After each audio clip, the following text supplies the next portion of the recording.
வணக்கம். கடந்த சில ஆண்டுகளாக கூட்டணி கட்சியை சேர்ந்தவர்களை திமுகவில் இணைக்க தயக்கம் காட்டி வந்த தமிழக முதலமைச்சர் மு.க.ஸ்டாலின் தற்போது அதிரடி ஆக்ஷனில் இறங்கியுள்ளார். 2026 சட்டசபை தேர்தல் நெருங்கி வரும் சூழலில் அரசியல் கட்சிகள் கூட்டணி பேச்சு மற்றும் பூத் கமிட்டி வேலைகளில் தீவிரமாக இறங்கியுள்ளது.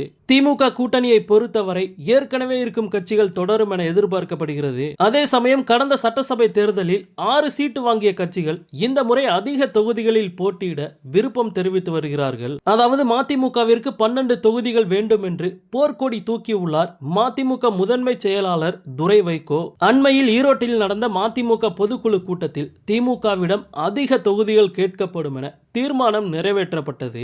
இந்த நிலையில் 2021 சட்டசபை தேர்தலில் பல்லடம் தொகுதியில் மதிமுக சார்பில் போட்டியிட்ட முத்துரத்தினம் முதலமைச்சர் மு.க.ஸ்டாலின் முன்னிலையில் நேற்று திமுகவில் இணைந்துள்ளார். துரை வைகோ கட்சியில் பொறுப்புக்கு வந்ததுமே சீனியர்களுக்கும் அவருக்கும் முட்டிக்கொள்ள ஆரம்பித்தது. பல சீனியர்கள் வெளிப்படையாகவே தங்கள் அதிருப்தியை காட்டினர். பல மூத்த நிர்வாகிகள் தீவிர அரசியல் பணியில் இருந்து ஒதுங்கிவிட்டனர். சில முக்கிய புள்ளிகள் திமுகவில் சேர விருப்பம் தெரிவித்தும் முதலமைச்சர் மு.க.ஸ்டாலின் அதற்கு கிரீன் சிக்னல் கொடுக்கவில்லை.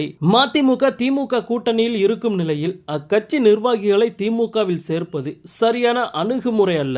வைகோ தவறாக நினைப்பார் என்பதற்காக மதிமுக நிர்வாகிகளை இந்த பக்கம் இழுப்பதில் முதலமைச்சர் மு.க.ஸ்டாலின் ஆர்வம் காட்டவில்லை. ஆனால் தற்போது மதிமுக நிர்வாகி முத்துரத்தினத்தை தானே சால்வை அணிவித்து வரவேற்றுள்ளார் முதலமைச்சர் மு.க.ஸ்டாலின். துரை வைகோவால் அதிருப்தியில் இருந்த முத்துரத்தினம் திமுகவில் இணைவதற்காக கோவை மண்டல பொறுப்பாளரும் முன்னாள் அமைச்சருமான செந்தில் பாலாஜியிடம் பேச்சுவார்த்தை நடத்தி வந்துள்ளார். ஆனால் கூட்டணி கட்சியில் இருப்பவர்கள் திமுகவிற்கு வந்தால் கூட்டணிக்குள் குழப்பம் ஏற்படும் என்பதால் ஸ்டாலின் அதற்கு தொடர்ந்து மறுப்பு தெரிவித்து வந்துள்ளார். இந்த நிலையில் அதிக சீட்டு கேட்டு மதிமுக நெருக்கடி கொடுக்க ஆரம்பித்துள்ளதால் அதிருப்தியில் இருப்பவர்கள் திமுக பக்கம் சாய்ந்தால் கட்சியில் சேர்த்து கொள்ளலாம் என ஸ்டாலின் இறங்கி உள்ளதாக தெரிகிறது.